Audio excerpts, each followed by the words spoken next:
Hello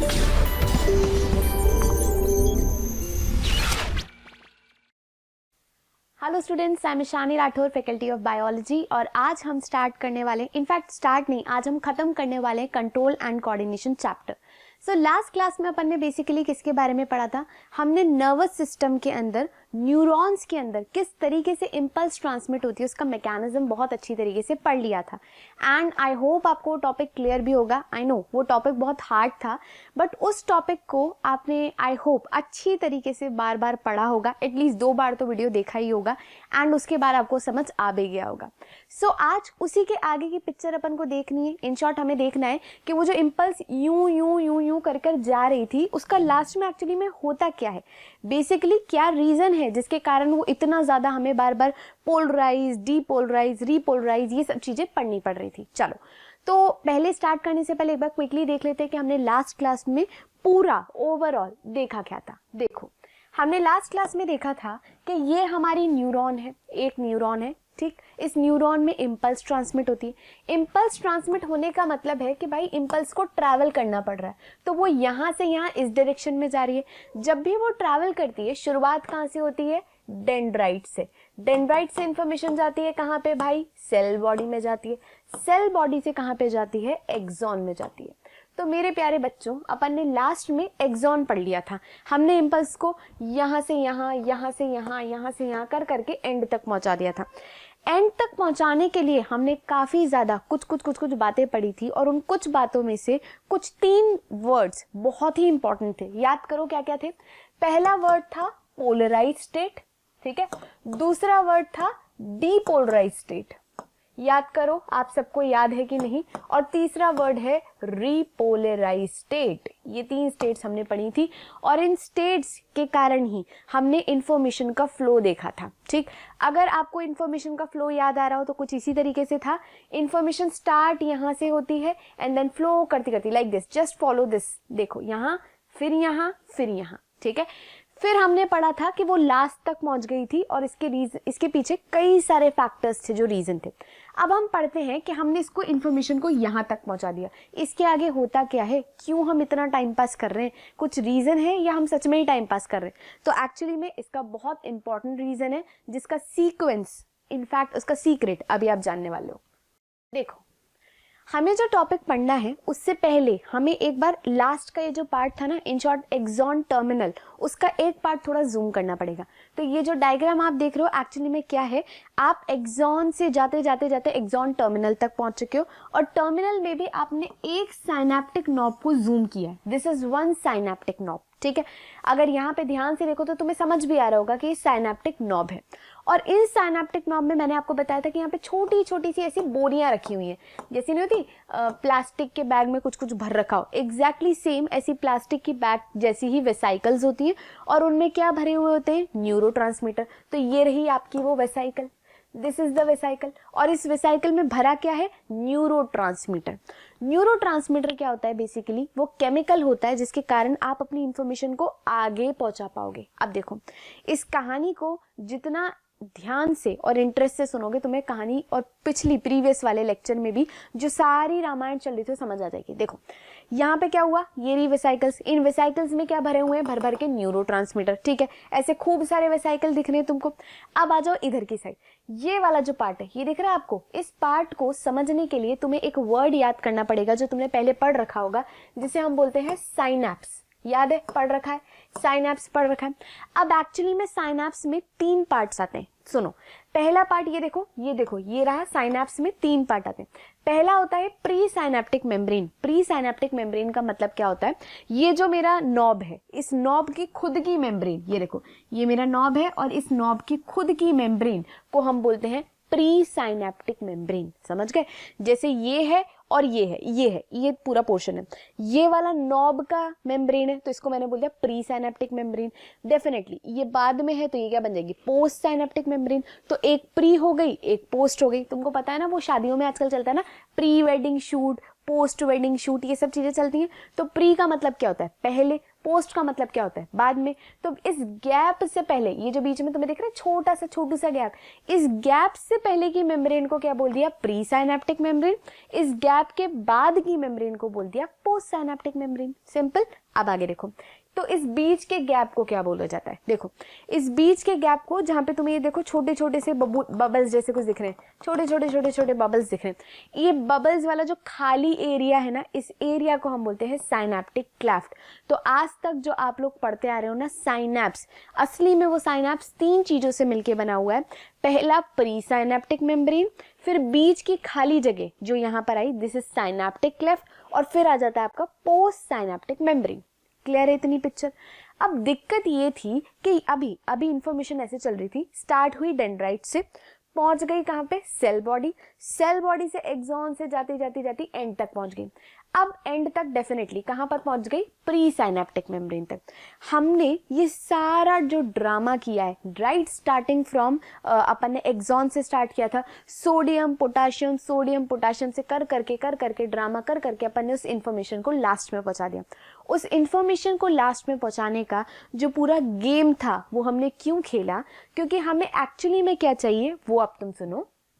हम actually में चाहते हैं कि जो भी हमारे पास इंफॉर्मेशन आई है वो हम यहाँ से दूसरी जगह पे पहुंचाएं। अब दूसरी जगह क्या होगी, देखो ये रहा आपका प्री साइनेप्टिक मेम्ब्रेन, यहाँ पे आपका बीच का एरिया हो गया साइनेप्टिक क्लेफ्ट, और यहाँ से डेफिनेटली अगर आप एक नेक्स्ट न्यूरॉन शुरू कर रहे हो तो क्या होगा, इसका नेक्स्ट डेंड्राइट, ये लो, ये जो नेक्स्ट न्यूरॉन है इसका क्या होगा, डेंड्राइट। तो इसी डेंड्राइट की सरफेस को क्या बोल दिया अपन ने यहाँ पे, पोस्ट साइनेप्टिक मेम्ब्रेन। इतनी पिक्चर क्लियर है तुमको। डेफिनेटली एक न्यूरॉन के बाद दूसरी न्यूरॉन ही आएगी, तो अगर न्यूरॉन टू न्यूरॉन की बात चल रही है तो ये जो पोस्ट साइनेप्टिक मेम्ब्रेन है ये असली में डेंड्राइट की बात चल रही है।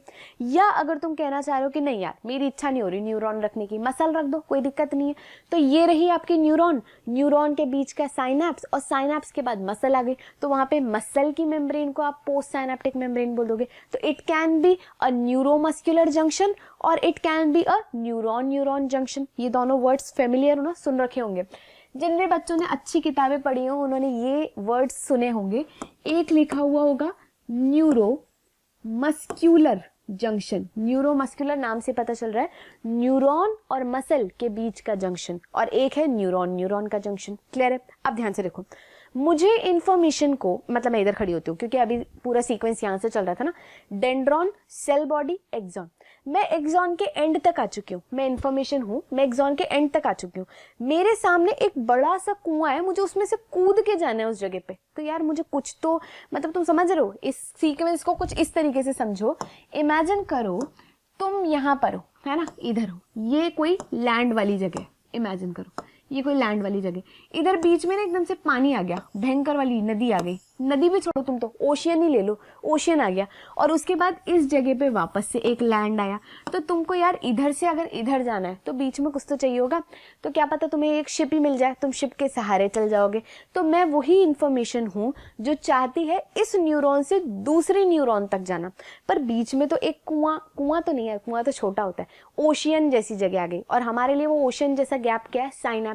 तो मुझे इसको कूद के, इसको पार करके जाना है। अब मेरे पास एक ही ऑप्शन है, सीधे सीधे जाना, मेरे पास कोई ब्रिज नहीं है। तो मैं क्या करूंगी, देखो लास्ट में जब मैं जो कर रही हूँ वो सुनो। लास्ट में जब इंफॉर्मेशन अपन ये करते हुए, चेंज करते हुए आए थे, इंफॉर्मेशन लास्ट यहाँ तक पहुंच चुकी थी, और अब आपको इसके आगे इस वाले एरिया में पहुंचाना है, ये नेक्स्ट डेंड्राइट तक पहुंचाना है। अब क्या होगा, ये इंफॉर्मेशन चेंजेस होते होते होते ये एंड तक पहुंच गई।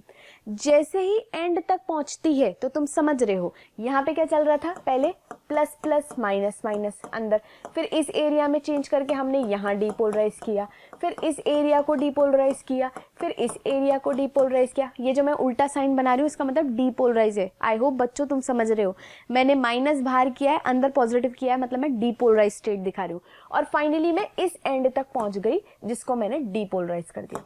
जैसे ही एंड तक तुम पहुंचोगे, यहां तक अभी तुम इंफॉर्मेशन पहुंचा चुके हो, जैसे ही यहाँ पे डीपोलराइजेशन होती है ना, यहाँ पे फिर वोल्टेज डिफरेंस आ जाता है। भाई तुम वोल्टेज डिफरेंस ही तो क्रिएट कर रहे हो जब से। जैसे ही आप वोल्टेज डिफरेंस क्रिएट करोगे, यहाँ पे कुछ कैल्शियम चैनल्स होते हैं। क्या बोला मैंने, वापस सुनो, जो नॉब है उस नॉब में कुछ कैल्शियम के वोल्टेज गेटेड चैनल होते हैं। लिख लें अपन यहाँ पे कैल्शियम वोल्टेज गेटेड चैनल। जैसे ही कैल्शियम वोल्टेज गेटेड चैनल को परिवर्तन दिखता है, जैसे मैं कैल्शियम वोल्टेज गेटेड चैनल हूँ, अभी तक तो मैं सो रही हूँ, जैसे वोल्टेज में डिफरेंस आया मेरी नींद खुल जाएगी, अरे क्या हो रहा है यार, वोल्टेज में डिफरेंस आ रहा है, ऐसा ही होगा डेफिनेटली। जैसे ही वोल्टेज में डिफरेंस आएगा कैल्शियम वोल्टेज गेटेड चैनल खुल जाएंगे। जैसे ही कैल्शियम वोल्टेज गेटेड चैनल खुलेंगे ऑटोमेटिकली बाहर से खूब सारा कैल्शियम, खूब lot of calcium will enter in, अंदर एंटर कर जाएगा सारा। कलर चेंज कर लेते हैं, ये लो सारा अंदर एंटर कर रहा है, खूब सारा कैल्शियम अंदर एंटर कर रहा है। तो अभी आपके अंदर यानी कि ये जो नॉब है इसके अंदर कैल्शियम बढ़ जाएगा। अब कैल्शियम क्या करता है, कैल्शियम जैसे वो बच्चे नहीं होते जो बॉल्स को देख के बहुत ही एक्साइटेड हो जाते हैं, कैल्शियम एग्जैक्टली वही बच्चा है जो अंदर साइनेप्टिक वेसाइकल्स को देख के बहुत ही एक्साइटेड हो जाता है, ओ वाह इतनी सारी बॉल्स हैं। अब वो क्या करना शुरू करता है, देखो ये बच्चा है, ये रहा कैल्शियम नाम का बच्चा, ये इसको बहुत ही एक्साइटमेंट आ जाता है बॉल्स को देख के, तो ये क्या करता है, इनको धक्का मारने लग जाता है। ये लो ये पकड़ के इनको धक्का मारने लग जाता है, मतलब मैं कैल्शियम हूँ, ठीक है, और मैं एंटर कर रही हूँ। यहाँ पे वेसाइकल्स पड़ी हुई है, मुझे मतलब खुशी हो गई, अरे वाह यार मजा आ गया, गेम खेलेंगे। तो मैंने पकड़ी एक वेसाइकल और मैंने धक्का मारना शुरू कर दिया उस वेसाइकल को। धक्का मारते मारते मारते ये कैल्शियम उसको खिसका खिसका के यहाँ ले आता है, ठीक है। Once it reaches to the end, ध्यान से सुनना, एक बार ये एंड तक पहुंच गई बस फिर तो गेम खत्म। ये यहाँ आते इससे टकराएगी और बर्स्ट हो जाएगी। वापस सुनो, जैसे होली में अपन गुब्बारे फेंकते हैं, गुब्बारा फेंकने से पहले पूरा गुब्बारा होता है, फेंकने के बाद सब कुछ निकल जाता है, भचाक उसमें से सारा पानी निकल जाता है। एग्जैक्टली ऐसे ही कुछ हुआ है, वेसाइकल्स पड़ी हुई थी, कैल्शियम नाम का पागल बच्चा आया, उसने उसको धक्का मारना शुरू कर दिया और एंड तक पहुंचा दिया।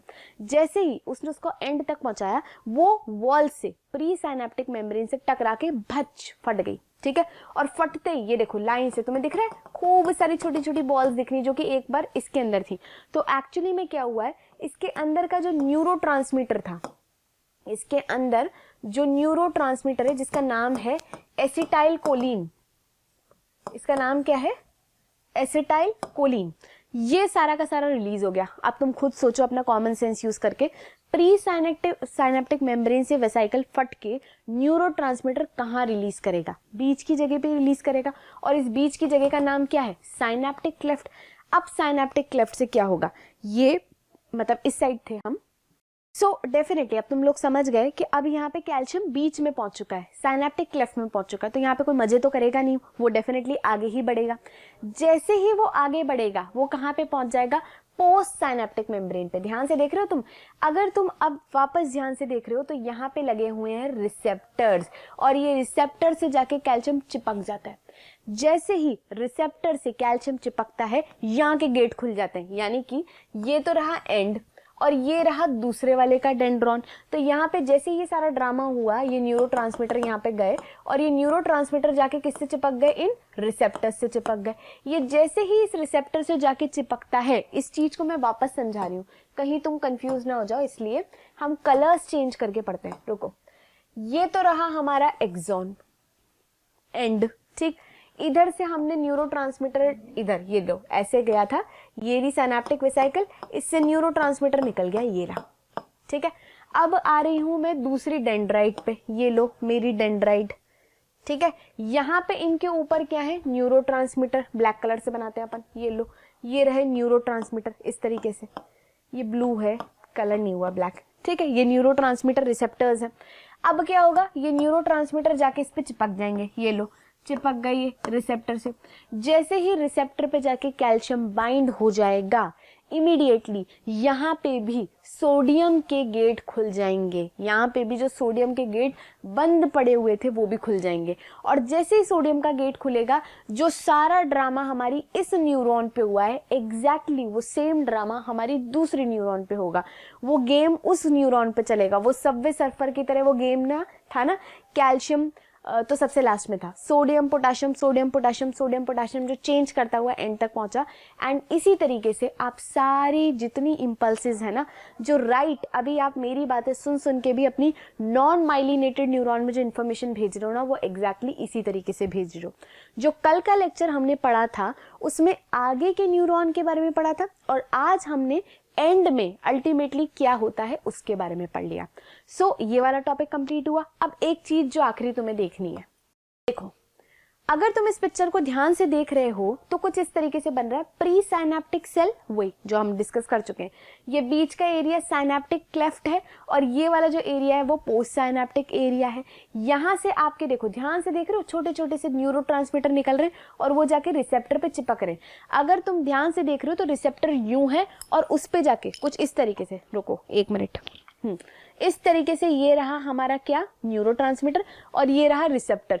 ये इसमें जाकर यूं घुस रहे हैं, इस तरीके से बॉन्ड बन रहा है इन दोनों के बीच में, या यू कैन से इन दोनों के बीच में इंटरेक्शन हो रहा है और वैसे ही आगे की तरफ इंफॉर्मेशन पास हो रही है। तो कुछ इस तरीके से एक्चुअली में हमारी पूरी न्यूरॉन्स में चल रहा है। ठीक है, अब आगे देखो, देखो ये जो मैंने तुम्हें पूरी कहानी सुनाई वो एक्चुअली में कहाँ होती है, ध्यान से सुनना। हमारी इम्पल्स के बारे में अगर तुमने देखा हो तो इम्पल्स किस तरीके से ट्रांसमिट हुई है। अगर मैं एंटायर लेंथ की बात करूं, एंटायर लेंथ पे तो क्या हो रहा था, इलेक्ट्रिकल फॉर्म में मूव कर रही थी। आपकी इम्पल्स किस फॉर्म में मूव कर रही थी, इलेक्ट्रिकल फॉर्म में। बस यहाँ पे एंड और यहाँ पे जो स्टार्टिंग है, यहाँ पर आकर वो केमिकल फॉर्म में कन्वर्ट हो गई। क्यों? क्योंकि न्यूरोट्रांसमीटर ने काम किया। तो आपकी जो इम्पल्स इस सिचुएशन में थी वो यहाँ तो इलेक्ट्रिकल फॉर्म में थी और एंड पे आके केमिकल फॉर्म में हो गई। इसलिए आप कभी जब भी बुक में आपने पढ़ा होगा तो आपने सुना होगा कि इनका नेचर, इम्पल्स का नेचर हमेशा कैसा होता है, इलेक्ट्रोकेमिकल। जो आपकी इम्पल्स होती हैं वो इलेक्ट्रोकेमिकल होती हैं। क्लियर है? इतनी बात क्लियर है तुमको? इलेक्ट्रोकेमिकल का मतलब क्या हुआ, शुरुआत से लेके एक्सॉन के एंड तक तो आपका इलेक्ट्रिकल सिग्नल रहा, लास्ट में जाके जिस मिनट तुमने न्यूरोट्रांसमीटर की एंट्री करा दी वो केमिकल हो गया, न्यूरोट्रांसमीटर बन गया। अब ध्यान से सुनो, एक्चुअली में 2 टाइप के साइनैप्स होते हैं। 2 टाइप के साइनैप्स में से जिस साइनैप्स के बारे में तुमने अभी पढ़ा वो होता है केमिकल साइनैप्स। वापस सुनो, देखो इंफॉर्मेशन आ रही है, ये देखो इंफॉर्मेशन आ रही है, न्यूरोट्रांसमीटर छूटे, यहाँ से बाइंड हुए, दूसरी एक्शन शुरू हो गई। तो ऐसा टाइप का जो साइनैप्स होता है या ऐसा टाइप के जो न्यूरॉन्स होते हैं, these are called as having chemical synapses. Clear है? दूसरे टाइप का भी एक साइनैप्स होता है जिसको हम बोलते हैं इलेक्ट्रिकल साइनैप्स। इलेक्ट्रिकल साइनैप्स में क्या होता है, कोई दिक्कत ही नहीं होती, ये इंफॉर्मेशन जा रही है, न्यूरोट्रांसमीटर का नाटक खत्म, दोनों के बीच में ब्रिज बन गया। वापस सुनो, ये एक जगह है, ये एक जगह है, मेरे पास दोनों को कनेक्ट करना है। पहली सिचुएशन में तो तुमने इम्पल्स वो न्यूरोट्रांसमीटर रिलीज करवा के इंफॉर्मेशन यहाँ पहुंचाई। दूसरे केस में हमने दोनों के बीच में ना एक ब्रिज बना दिया। ध्यान से देखो, अगर इंफॉर्मेशन को यहाँ से यहाँ जाना है तो भाई बीच में ब्रिज है ना, उससे चल जाएगी। तो ये जो तुम्हें छोटे छोटे से ब्रिज जैसे दिख रहे हैं, these are called as gap junction.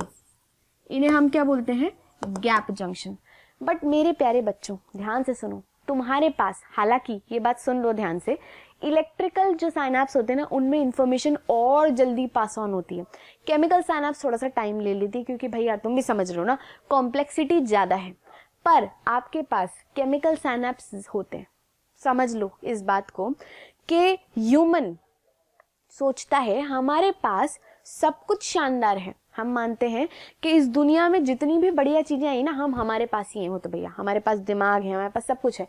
But मैंने तुमको बताया कि उस ओवरऑल लिविंग ऑर्गेनिज्म में 2 टाइप के साइनैप्स होते हैं, एक केमिकल साइनैप्स, एक इलेक्ट्रिकल साइनैप्स। दोनों की फंक्शनिंग मैंने तुम्हें बता दी, और मैंने ये भी बता दिया कि केमिकल साइनैप्स जो है कंपैरेटिवली किस तरीके से मैकेनिज्म में वर्क करते हैं, और इलेक्ट्रिकल साइनैप्स में दिक्कत ही नहीं होती, कोई न्यूरोट्रांसमीटर ही नहीं है, इन्फॉर्मेशन यहाँ से यहाँ सीधी पार हो जाती है। क्यों? क्योंकि बीच में क्या है, गैप जंक्शन, जो दोनों को जोड़ देते हैं, इन्फॉर्मेशन को यहाँ से यहाँ इस ब्रिज के थ्रू भेज देते हैं।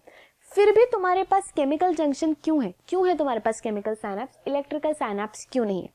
इस क्वेश्चन का जवाब आप लोग खुद सोचेंगे and definitely are going to discuss it with me. And definitely एक बार सोचोगे उसके बाद आंसर आएगा, नहीं आए तो मैं बताऊंगी। ठीक है, चलो आगे चलते हैं।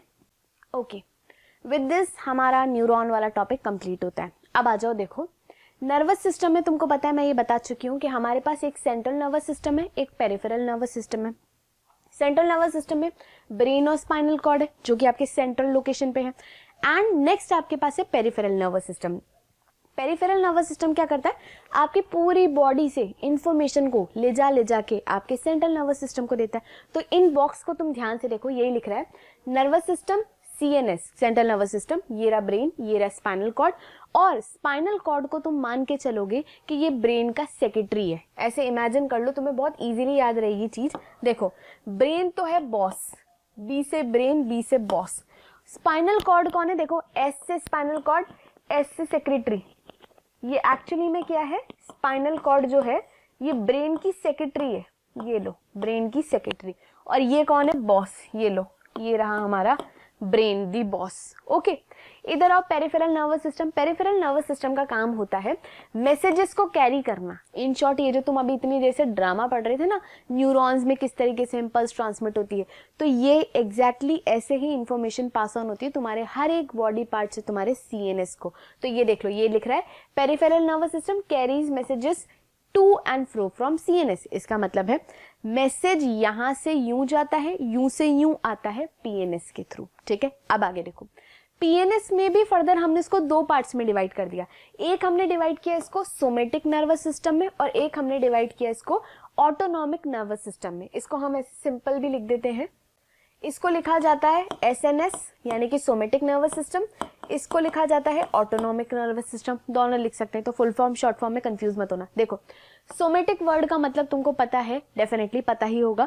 सोमेटिक वर्ड का मतलब देखो, जहां जहां हमारे कंट्रोल की चीजें आ जाती है ना, वहां सोमेटिक वर्ड आ जाता है। तो जो तुम कंट्रोल कर सको, तुम्हारे कंट्रोल में हो, वॉलेंट्री एक्शंस जहां जहां से आप कर पा रहे हो, वहां आपका सोमेटिक नर्वस सिस्टम है। तो अब देख लो, ये हाथ में अपनी इच्छा से हिला रही हूँ, तो ये मेरा सोमेटिक नर्वस सिस्टम का पार्ट है। मैं चाहूं जिसको किक कर सकती हूँ, मेरा पाँव है, मेरी इच्छा से चल रहा है, ये सोमेटिक नर्वस सिस्टम है। मेरा मुंह कंटिन्यूस चले जा रहा है, मेरी इच्छा से मैं जो बोलना चाह रही हूँ वो बोल रही हूँ, सोमेटिक नर्वस सिस्टम से जुड़ा हुआ है। सो देखो यहाँ पे ये लिख रहा है, it controls voluntary muscles and transmit secondary information to CNS। इसका मतलब है जो भी तुम्हारे वॉलेंट्री बॉडी पार्ट से इंफॉर्मेशन है ना, वो CNS तक ये वाले पार्ट कनेक्ट करते हैं। कौन से? Somatic nervous system.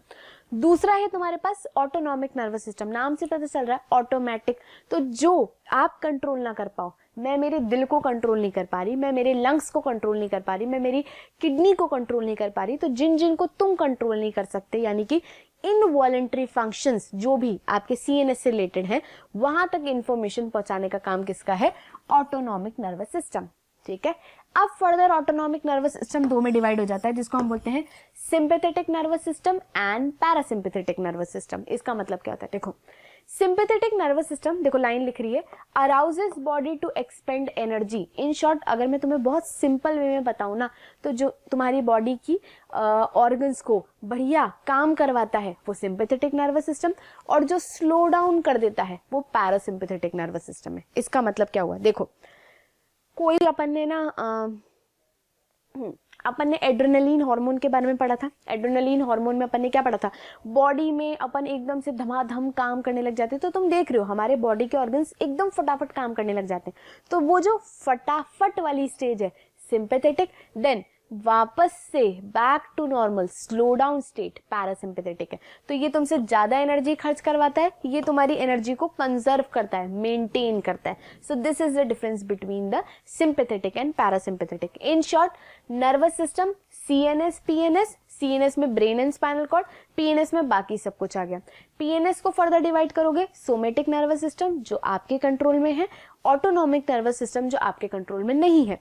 ऑटोनॉमिक में भी जो तुम्हारी ओवरऑल बॉडी को इन शॉर्ट कहो तो जोर से काम करा दे वो सिंपैथेटिक है, जो वापस से एनर्जी कंजर्व कर दे वो पैरासिम्पैथेटिक है। ये है ओवरऑल। चलें अब आगे। Now we have to start with the next topic that is CNS का ब्रेन। देखो सेंट्रल नर्वस सिस्टम स्टार्ट करें, सबसे important topic no doubt brain ही है अपना, मतलब इंपॉर्टेंट का मतलब बॉडी का सबसे इंपॉर्टेंट ऑर्गन क्या है? ब्रेन है। हालांकि ऐसा नहीं कह सकते कि दिल भी तो इंपॉर्टेंट है यार, किडनी भी तो इंपॉर्टेंट है, सब इंपॉर्टेंट है, बट सबको संभालने वाला हमारी बॉडी का करता धरता ऑर्गन कौन है? ब्रेन। तो हम स्टार्ट करें next topic that is central nervous system का ब्रेन। अब ध्यान से देखो, ब्रेन का तुम वो देख रहे हो लास्ट में क्या हो रहा है? आईडी आ रहे हैं, फुर्र हो रहे हैं, आईडी आ रहे हैं, फुर्र हो रहे हैं। आपकी बॉडी में राइट तुम इमेजिन करो हर एक एक्टिविटी, सांस ले रहे हो, दिल धड़क रहा है, किडनी यूरिन बना रही है, देन लिवर में कुछ कुछ चल रहा है, सब आपके ब्रेन संभाल रहा है। ठीक है भैया, ब्रेन तो बड़ा काम कर रहा है। फिर आओ आप अपनी इच्छा की बातों पे, मैं बोल रही हूँ, मेरे दिमाग में जो आ रहा है मैं वही बोल रही हूँ, ऐसा तो नहीं है ना कि मैं कुछ और मतलब अलग ही कुछ चल रहा है मैकेनिज्म, नहीं, जो भी मेरे दिमाग में आ रहा है, मुझे जैसा लग रहा है कि शायद इस तरीके से तुम समझ पाओगे, मैं वो बोलती जा रही हूँ। फिर तुम दिख रही है, तुम्हें स्लाइड दिख रही है, तुम देख पा रहे हो, तुम मुझे सुन पा रहे हो, तुम अपना दिमाग चला पा रहे हो, तुम समझ पा रहे हो, तुम्हारे दिमाग में क्वेश्चन आ रहे, ये सारी बातें जो मैंने अभी बोली, ये सिर्फ हम और तुम इसके कारण ही कर पा रहे हैं। यानी कि अब तुम पढ़ने वाले हो उसके बारे में जिसके कारण तुम ये सारे काम कर पाते हो। ठीक है, आप ध्यान से देखो। ब्रेन, अगर मैं बात करूं, मतलब डिस्क्रिप्शन देने में कमी बिल्कुल नहीं होनी चाहिए ब्रेन की, क्योंकि ब्रेन ही है जो हमारी बॉडी को सब कुछ करवा रहा है। राइट, आपके इनवॉलेंट्री एक्शन से लेकर सारे वॉलेंट्री एक्शन सब ब्रेन करवा रहा है। ठीक है, अब हम देखते हैं ब्रेन के पार्ट्स क्या हैं। देखो, ब्रेन को अगर मैं डिस्क्राइब करना शुरू करूं तो पहली चीज आपको पता होनी चाहिए कि आपकी बॉडी का सबसे टॉप पार्ट है, वहां पर आपका ब्रेन है। तो कुछ बातें अपन को पता होनी चाहिए। पहला इंपॉर्टेंट पॉइंट जो ब्रेन का है वो क्या है, ये है हमारा बॉडी का बॉस। बॉडी का बॉस सब कुछ यही संभालता है। ठीक है, अब डेफिनेटली यार इतना इंपॉर्टेंट ऑर्गन है तो तुम इसे Z+ सिक्योरिटी दोगे कि नहीं दोगे, कि इसको खुला छोड़ दोगे? नहीं, डेफिनेटली सिक्योरिटी दोगे। तो अगर तुम अपने दिमाग पे यूं यूं करके देखो तो तुम्हें कुछ टक टक आवाज आ रही है, ऐसा तो नहीं लग रहा ना किसी को मुलायम सा दिमाग लग रहा है अपना, ऐसा भी नहीं लग रहा। तो आपके ब्रेन को पहले एक हार्ड कवरिंग दी गई है। किसकी कवरिंग है? स्कल की कवरिंग है। स्कल में भी कौन सा पार्ट कवर करता है? That is called as cranium. तो आपका जो ब्रेन है उसको एक हार्ड कवरिंग दी गई है स्कल की। स्कल में कौन सा पार्ट ब्रेन को प्रोटेक्ट करता है? क्रेनियम पार्ट करता है, जो कि क्या है? कुछ भी नहीं है, एक हार्ड बोन्स से बना हुआ डिब्बा है जिसमें तुम्हारा ब्रेन प्रोटेक्टेड है, ताकि भाई ऐसा ना हो कि जरा सा गिरते ही लगते ही हमारा ब्रेन ही टूट जाए। देखो, ब्रेन सबसे इंपॉर्टेंट है तो इसको प्रोटेक्शन देना बड़ा जरूरी है। ठीक है, अब आओ, ब्रेन को सिर्फ इतनी सी ही प्रोटेक्शन है क्या? तो नहीं, सेकेंड प्रोटेक्शन हम देते हैं लेयर की, जिसे हम बोलते हैं मेनिंजिस। नेक्स्ट चीज किसकी प्रोटेक्शन मिलती है? मेनिंजिस की। मेनिंजिस असली में क्या होती है? कुछ भी नहीं यार, ब्रेन को कवर करने वाली मेम्ब्रेन्स कहलाती है मेनिंजिस। तो हमारे पास कितनी मेनिंजिस हैं? नेक्स्ट चीज, तो हमारे पास एक्चुअली में 3 मेनिंजिस हैं। आपके पास जो ओवरऑल मेनिंजिस कवरिंग है वो 3 है, जिनको तुम कैसे याद करोगे? DAP, DAP, DAP. ठीक है, वो नहीं करते अपन किसी चीज को, डैप, ऐसे याद करो। ठीक है, डी से आप याद करोगे, पहली मेनिंजिस का नाम है ड्यूरामेटर। ठीक है, पहली वाली का नाम है ड्यूरामेटर। नेक्स्ट वाली का नाम है एरेक्नोइड। नेक्स्ट वाली का नाम क्या है? एरेक्नोइड। और तीसरी वाली का नाम है पायामेटर। मैंने आपको बोली कि आपके पास पहला ब्रेन को प्रोटेक्ट करने के लिए क्रेनियम है। क्रेनियम से तुम ब्रेन की तरफ चलोगे अंदर तो आपके पास कवरिंग आएंगी जिन्हें हम मेनिंजिस बोलते हैं। मेनिंजिस टोटल तुम्हारे पास कितनी है? 3 है। पहली ड्यूरामेटर, सेकंड एरेक्नोइड और तीसरा पायामेटर। ठीक है, ये 3 मेम्ब्रेन्स हो गई। तो क्या तुम्हारे पास ब्रेन को सिर्फ इतनी सी ही प्रोटेक्शन है? भाई बॉस है तो एक और प्रोटेक्शन दो। तो हमारे पास यस, एक और प्रोटेक्शन होती है। पहला अपन ने ये दे दी, दूसरी अपन ने ये दे दी, और तीसरी हम किसकी देते हैं? सुनना, दैट इज CSF। तीसरी प्रोटेक्शन हम किसकी देते हैं? CSF। CSF क्या होता है? देखो कहाँ लिखूं? तीसरा है CSF, जिसको हम बोलते हैं सेरिब्रो स्पाइनल फ्लूइड। क्या बोला मैंने? CSF, जिसको हम बोलते हैं सेरिब्रो स्पाइनल फ्लूइड। तो एक बार वापस सुनो, देखो मैंने क्या क्या बोला अभी तक। ब्रेन है, ठीक, ये रहा आपका ब्रेन। ब्रेन को प्रोटेक्ट करने के लिए पहला नंबर का Z+ सिक्योरिटी तुमने क्या दी? हार्ड वाली। हार्ड वाली सिक्योरिटी का नाम हमने क्या बोला? स्कल। स्कल का कौन सा पार्ट उसे प्रोटेक्ट कर रहा है? क्रेनियम। पहला खत्म। आगे आओ नीचे। नेक्स्ट इसके नीचे आपके पास मेनिंजिस हैं जो कि बेसिकली आपके ब्रेन को कवर कर रही है, जिनका नाम क्या है? मेनिंजिस, और जो कि 3 है। पहला dura mater, then next one is arachnoid और तीसरा है पायामेटर। ठीक है, खत्म। अब आ जाओ तीसरा और अंदर की तरफ। तो तीसरा जो आपके पास प्रोटेक्शन के लिए है that is called as CSF, जिसे हम बोलते हैं सेरिब्रो स्पाइनल फ्लूइड, जो बेसिकली क्या करेगा? देखो तुमको पता है, जहां जहां फ्लूइड आ जाता है ना, उसका पहला काम ही होता है फ्रिक्शन को रिड्यूस करना। ठीक है, ये फ्रिक्शन को रिड्यूस करता है। नेक्स्ट तुम्हारे ब्रेन को प्रोटेक्ट करता है। तीसरा तुम्हारे ब्रेन को जरूरी सामान भी सप्लाई कर देता है। तो सप्लाई का काम, प्रोटेक्ट का काम और फ्रिक्शन रिड्यूस करने का काम, तीनों काम किसके हैं? सेरिब्रोस्पाइनल फ्लूइड के। क्लियर है? अब आगे चलते हैं। अब हम स्टार्ट करते हैं ब्रेन के कितने पार्ट्स हैं। देखो, अगर मैं ब्रॉडली अपने ब्रेन को डिवाइड करूँ ना, तो इसके पार्ट्स को देखो तुम। पहला मैं ब्रेन को 3 पार्ट्स में डिवाइड करूंगी, यानी कि आपका जो ओवरऑल ब्रेन है उसको आप 3 पार्ट में डिवाइड करोगे। पहले को हम बोलते हैं फोर ब्रेन, नेक्स्ट को हम बोलते हैं मिड ब्रेन, तीसरे को हम बोलते हैं हिंड ब्रेन। यानी कि आपका एक ही दिमाग 3 पार्ट में डिवाइडेड है। आगे की साइड वाला फोर ब्रेन, बीच की साइड वाला मिड ब्रेन, पीछे की साइड वाला हिंड ब्रेन। वापस सुन लो, आगे वाला फोर ब्रेन आगे की तरफ, बीच वाला मिड ब्रेन और फिर नीचे वाला हिंड ब्रेन। तो आपके ब्रेन को मैंने कितने पार्ट, आपकी नहीं मेरे ब्रेन को भी अपन ने 3 पार्ट में डिवाइड कर दिया। अब इसको भी अपन को फर्दर डिवाइड करना पड़ता है। यानी कि देखो, ब्रेन, पता है तुम्हें सबसे इंटरेस्टिंग बात क्या है, ब्रेन एक ऐसा ऑर्गन है जिसके बारे में अभी भी बहुत कुछ हमें एक्सप्लोर करना बाकी है। दैट सिंपली मीन्स कि हम ब्रेन के बारे में, हाँ हालांकि हम बहुत कुछ जानते हैं, बट बहुत सारे सस्पेंस हैं ब्रेन के साथ जिनको समझना अभी भी बहुत इंटरेस्टिंग बात है। इनफैक्ट मतलब हम ऐसा नहीं कह सकते कि हम कंप्लीटली ब्रेन को जानते हैं। ब्रेन के बारे में कुछ ना कुछ नई बातें पता चलती ही रहती हैं। So it is basically organ जिसके बारे में डिस्कवरी चलती ही रहती है। तुम खुद इमेजिन करो ना, किसी का ब्रेन आप कैसे कंप्लीटली समझ सकते हो, मतलब क्या है रीज़न कि मेमोरीज भी रहती है। मतलब हम एक ब्रेन से क्या क्या कुछ नहीं करते। आप खुद सोचो, तुम इसी ब्रेन से पढ़ाई कर रहे हो, तुम इसी ब्रेन से अपनी बॉडी संभाल रहे हो, तुम इसी ब्रेन से सब कुछ, दिन भर में जो भी फालतू बातें भी चलती हैं वो भी सब इसी से ही चला रहे हो। आप अपनी ब्रेन से प्रोडक्टिविटी भी करा रहे हो, आप अपनी ब्रेन से कचरे चीज़ें भी करवा रहे हो, सब इससे करा रहे हो। देन फिर हम आते हैं कुछ नेक्स्ट बातों पे, जैसे कि अगर मैं बताऊँ, अगर तुमको पता हो तो स्पिरिचुअल साइंस में भी अलग अलग बातें होती हैं ब्रेन के बारे में। तो ब्रेन एक ऐसा ऑर्गन है जिसके बारे में हमें कम्प्लीटली हर कुछ नहीं पता। हम ये नहीं कह सकते कि ब्रेन के बारे में हम 100% जानते हैं।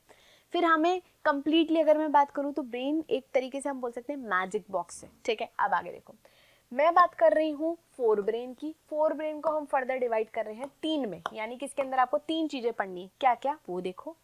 फोर ब्रेन के अंदर आप जो 3 चीजें पढ़ोगे, पहला आप पढ़ोगे सेरिब्रम, ठीक है, पहला।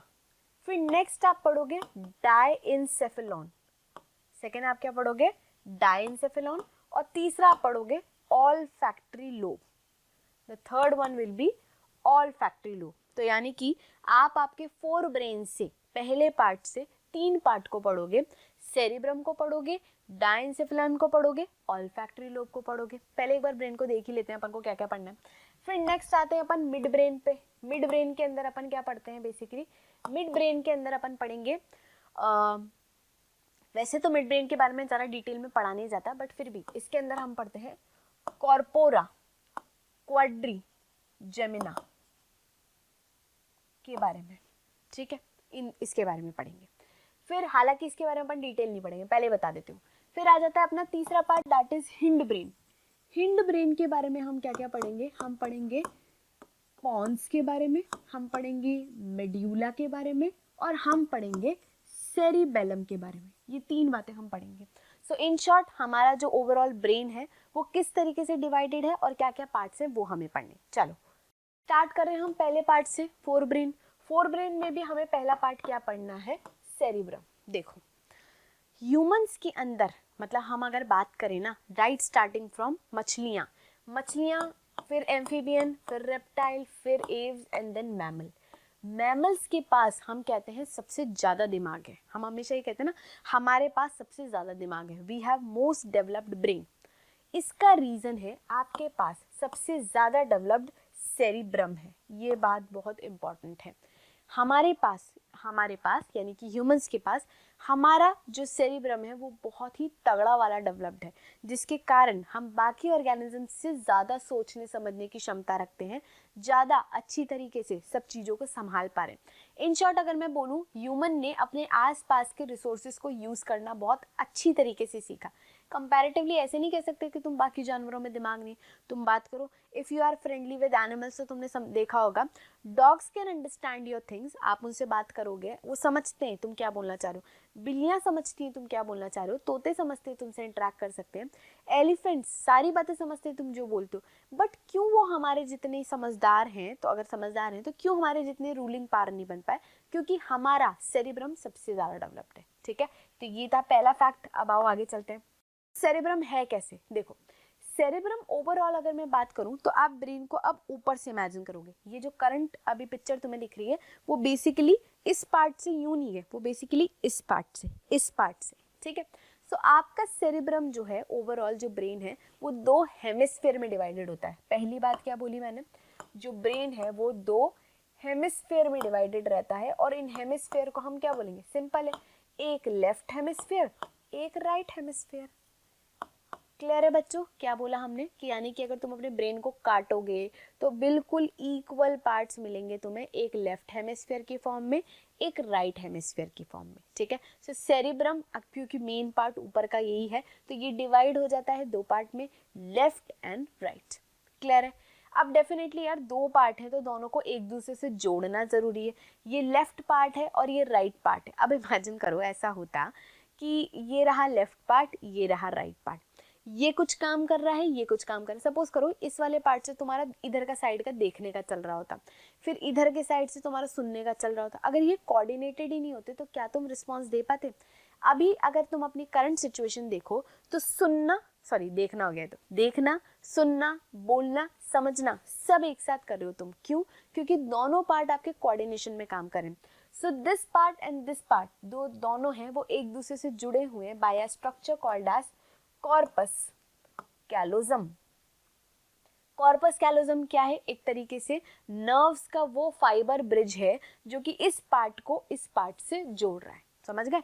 ये पार्ट और एक ये पार्ट, इन दोनों को एक दूसरे से जोड़ने का काम इसने किया है। क्लियर है ये बात अपन को? इतनी क्लियर है? अभी तक हमने सिर्फ इतना ही पढ़ा है। सेरेब्रम के हेमिस्फीयर लेफ्ट एंड राइट दोनों एक दूसरे से जुड़े हुए हैं, किससे? कॉर्पस कैलोजम से। आगे चलते हैं। अब जब आप अपने ब्रेन को देखोगे, ये एक्चुअल ब्रेन है, इसमें तुम्हें देखने कितनी सारी फोल्डिंग्स दिख रही हैं, समथिंग लाइक दिस। ये देखो कितनी भयंकर फोल्डिंग्स दिख रही हैं, ये देखो दिख रहा है। इस फोल्डिंग्स वाले अपर एरिया को हम बोलते हैं सेरिब्रल कॉर्टेक्स। इस एरिया को हम क्या बोलते हैं? Cerebral cortex. क्या बोला मैंने? ये जो एरिया है, ये जो तुम्हें फोल्डिंग्स दिख रही है, ये फोल्डिंग्स वाला जो एरिया है, this is called as cerebral cortex. इन कॉर्टेक्स में जो फोल्डिंग तुम्हें ऊपर की तरफ दिख रही है, यानी कि जो ऊपर की तरफ फोल्ड आ रहा है ना, ऊपर की तरफ, जैसे ये यूं जा रहा है, यूं समथिंग लाइक दिस फोल्डिंग हो रही है, तो ऊपर वाला पार्ट है इसको हम बोलते हैं गायरा, और जो नीचे की तरफ डिप्रेशन जाता है उसे हम बोलते हैं सल्साई। यानी कि आपके पास इस तरीके से चल रहा है, यूं एक फोल्ड चल रहा है, तो जो ऊपर की तरफ आ रहा है वो गायरा है और जो नीचे की तरफ जा रहा है वो सल्साई। वापस देख लो एक बार, ये देखो, ये ऊपर की तरफ जो तुम्हें दिख रहा है पूरा पोर्शन, ये गायरा होगा, और जब ये नीचे की तरफ डीप जा रहा है, फोल्ड में जा रहा है, तो दैट विल बी सल्साई। सो ये जो कंटिन्यूअस रिजेस तुम्हें दिखती है, ये जो फोल्डिंग्स तुम्हें दिखती हैं, ये बहुत ही इंपॉर्टेंट हैं। ये फोल्डिंग्स बहुत आपके ब्रेन का सरफेस एरिया बढ़ा देती हैं। क्या करती है? They increase surface area. आपके ब्रेन का सरफेस एरिया बढ़ाने का जिम्मेदारी किसके पास है? गायराई एंड सल्साई, जो कि ओवरऑल यार सरफेस एरिया ज्यादा होगा तो तुम्हारा दिमाग ज्यादा चलेगा ना, तभी तो तुम अपने दिमाग को ज्यादा यूज कर पाते हो, क्योंकि सरफेस एरिया बढ़िया है हमारे पास। नाउ सी, ये जो आपको दिख रहा है ये करंटली हम सेरेब्रम के ही पार्ट्स को पढ़ रहे हैं। सेरेब्रम के पार्ट को हम इस तरीके से डिवाइड करते हैं। फ्रंटल, ये देखो फ्रंट में जो दिख रहा है फ्रंटल, देन ये वाला जस्ट इसके ऊपर को हम बोलते हैं पैराइटल, फिर इधर कान के पास वालों को हम बोलते हैं टेम्पोरल, और पीछे की साइड वाले को हम बोलते हैं ऑसिपिटल। वापस सुनो एक बार वापस देखो, फ्रंटल, इधर वाले को हमने बोला पैराइटल, इधर कान के इधर बगल इधर भी और इधर भी, इसको हमने बोला टेम्पोरल, एंड देन हमने इसको बोला ऑसिपिटल। क्लियर है? तो इस तरीके से आपका ब्रेन डिवाइडेड है। अगर तुम नोट करोगे ध्यान से तो कुछ इसी तरीके से आपको लोब दिख रहे हैं। फ्रंटल लोब, इधर देखो पैराइटल लोब, इधर दिख रहा है ऑसिपिटल लोब, इधर दिख रहा है टेम्पोरल लोब। अब ये सारे लोब करते क्या है? डेफिनेटली कुछ ना कुछ काम करते होंगे। तो ये जो काम करते हैं उसमें से काम समझ लो। देखो ये रहा फ्रंटल लोब। तुम देखते हो कोई कार्टून वाटून अगर देखते हो या कुछ मतलब जादू वादू वाला देखते हो तो हमेशा है ना आपको ऐसा लगता है शक्ति इधर से निकलती हुई दिखती है। ऐसे से ही दिखाते ना, जैसे ये कोई इंसान है, मतलब ये है वो जादुई शक्तियों वाला, तो तुम्हें दिखता है हमेशा यहाँ से जादू की शक्तियाँ निकालता है वो। मतलब मुझे तो ऐसा याद आ रहा है, मुझे कार्टून याद नहीं आ रहा जिसमें ऐसा होता था, बट हाँ मुझे ऐसे बहुत सारी चीज़ें याद आ रही हैं जिसमें ऐसे ही होता था कि वो ऐसे आंखें बंद करता था, वो सोचता था शक्तियाँ यहाँ से निकलती थी, ऐसा कुछ। ठीक है, तो तुम ऐसे याद रखोगे कि जो पार्ट तुम्हारी बॉडी की सोचने समझने की सारी बातें, इमेजिन करने की, सोचने की, समझने की, रीजनिंग करने की, क्वेश्चन पूछने की, जो भी ये सारी एबिलिटी है, ये सारी शक्तियां तुम्हारे पास इस फ्रंटल लोब के कारण है। अब तुम इसे रीड करो क्या लिख रहा है। देखो, एग्जीक्यूटिंग फंक्शन, एग्जीक्यूटिंग फंक्शन का मतलब यही होता है अपनी बॉडी से काम कराना सिस्टमैटिक वे में, ठीक है। नेक्स्ट देखो, थिंकिंग, सोचना। नेक्स्ट प्लानिंग, आज मैं इस तरीके से अपने दिन को यूटिलाइज करूंगी, मेरे दिन में इस तरीके से पूरा का पूरा काम होगा, this is planning. Next organizing and problem solving, तुम कितनी सारी प्रॉब्लम सॉल्व करते हो। प्रॉब्लम सॉल्व करने का मतलब मैथ्स ही नहीं होता, जिंदगी में भी प्रॉब्लम सॉल्व होती है, स्ट्रैटेजी बिल्डअप करते हैं हम, ये सारी चीजें आप अपने फोर ब्रेन के कारण कर पाते हो, ठीक है। नेक्स्ट इमोशन, इमोशनल हो जाते हैं हम बहुत सारी चीज़ों को। देखो, तुम हर किसी के लिए भी इमोशनल नहीं हो जाते, हम इमोशनल कुछ ही लोगों के लिए होते हैं, फिर हमें पता है किससे इमोशंस जोड़ने नहीं, तो ये सब चीज़ें तुम प्लान रखते हो ना। ऐसा तो नहीं है ना तुम गली के हर चौथे इंसान से इमोशनल जुड़ जाते हो, ऐसा भी नहीं होता। सो क्या सोच के आपके ब्रेन ने किसी से इमोशनल अटैचमेंट बनाया, क्या नहीं बनाया, तो यार ये सोचने का सारा काम किसका है, फ्रंटल का। नेक्स्ट देखो, बिहेवियरल कंट्रोल। बिहेवियरल कंट्रोल का मतलब इस तरीके से आपका बिहेवियर फ्लक्चुएट करता है। देखो, आप मम्मी पापा के साथ बातचीत कर रहे हो तो आपका बिहेवियर डिफरेंट रहेगा, बड़े लोग हैं उनसे थोड़ा अलग वे में बात करोगे, दोस्तों में आपका वे अलग होगा बात करने का, छोटों से अलग होगा, छोटे लोगों से और अलग तरीके से बात करोगे। तो ओवरऑल बिहेवियर चेंजेस जो तुम्हारे आ जाते हैं वो किसके कारण होते हैं, फोर ब्रेन के कारण। एंड लास्ट में पर्सनैलिटी। पर्सनालिटी का मतलब ये नहीं है कि तुम एकदम ही मतलब दीपिका पादुकोण बन के बता दो या कोई हीरो हीरोइन बन के बता दो। पर्सनालिटी सिंपल मीन्स कि किस तरीके से आप खुद को प्रेजेंट कर रहे हो, वो भी आपका कौन सा पार्ट कराता है, फ्रंटल लोब। क्लियर है। तो इन शॉर्ट अगर तुम समझ रहे हो तो फ्रंटल लोब तुम्हारे सारा जितना भी तुम दिन भर में अपनी सारी चीजें यूटिलाइज करते हो ना, वो इसी के कारण है। दिन भर में अगर मैं बात करूं तो अपन सोचते हैं, अपन समझते हैं, अपन सिचुएशंस के सॉल्यूशंस निकालते हैं, हमारी पर्सनैलिटी हम एक रिप्रेजेंट करते हैं सबके सामने, हम क्या करते हैं, हम अपना बिहेवियर चेंज करते रहते हैं दिन भर में। ये सारी चीज़ें आप किसके कारण कर पा रहे हो, फ्रंटल लोब के कारण। तो बचा के रखो अपने फ्रंटल लोब को, इसलिए प्रोटेक्शन करना सबसे ज़्यादा ज़रूरी होता है। हेलमेट लगाते हैं ना, इसलिए तो अपन फ्रंटल लोब को बचाने के लिए, ठीक है। अब आओ नेक्स्ट वाले पार्ट पे। नेक्स्ट पार्ट में पहले इस पे आ रही हूँ, पैराइटल लोब पे। पैराइटल मैंने क्या बताया था, ये वाला एरिया। देखो क्या क्या लिख रहा है, परसेप्शन।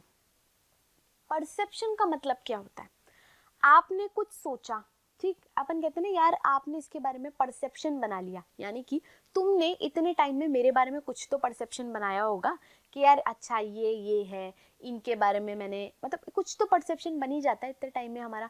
तो जो आप परसेप्शन बिल्डअप करते हो हर एक चीज के लिए, किसी सिचुएशन के लिए, किसी इंसान के लिए, वो सब कुछ कौन संभालता है, आपका parietal. Next making sense of the word, ठीक है।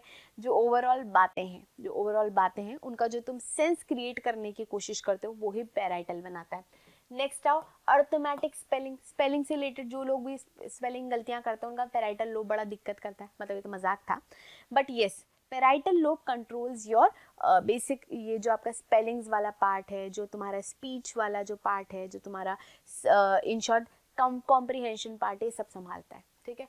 फिर नेक्स्ट पीछे, नेक्स्ट ऑसिपिटल लोब पे। ऑसिपिटल मतलब पीछे वाला, देखो आंखों के जस्ट पीछे की साइड ही जा रहा है ऑसिपिटल। तुम्हारा विजन वाला पार्ट कौन संभालता है, ऑसिपिटल, देख लो विजन वाला पार्ट ऑसिपिटल। फिर आ जाओ लास्ट अपना इधर टेम्पोरल, टेम्पो कान के पास। तो देखो इसका एक काम तो होता है आपका हियरिंग से रिलेटेड, आप जो सुन रहे हो उसको समझना, ये सब चीजें ये टेम्पोरल करवाता है। देन मेमोरी, तुम जो भी सुन रहे हो, अब पता नहीं इस लेक्चर को सुनने के बाद तुम्हें कितनी सारी बातें यहाँ पर रहेंगी, ये टेम्पोरल संभालता है आपका। देन अंडरस्टैंडिंग, ये देखो वही बात होगी, जो तुम्हें समझ आएगा वही तुम उसको दिमाग में रख पाओगे। So memory and understanding is controlled by your temporal. और लैंग्वेज, लैंग्वेज आती है ना, किसी को 50 आती है, किसी को 2 आती है, किसी को 3 आती है, तो ये जो लैंग्वेजेस वाला खेल है ये भी तुम्हारा टेम्पोरल संभालता है। इन शॉर्ट अगर मैं बात करूं, आपका ब्रेन की पूरी जिम्मेदारी अलग अलग पार्ट को दे रखी है। तो यानी कि तुम कोऑर्डिनेशन में जो एक दिन में काम करते हो ना, अभी करंटली कोऑर्डिनेशन में जो कुछ भी काम कर रहे हो ये सारा एक साथ फंक्शन कर रहे हैं सिंक्रोनाइज्ड वे में। क्लियर है।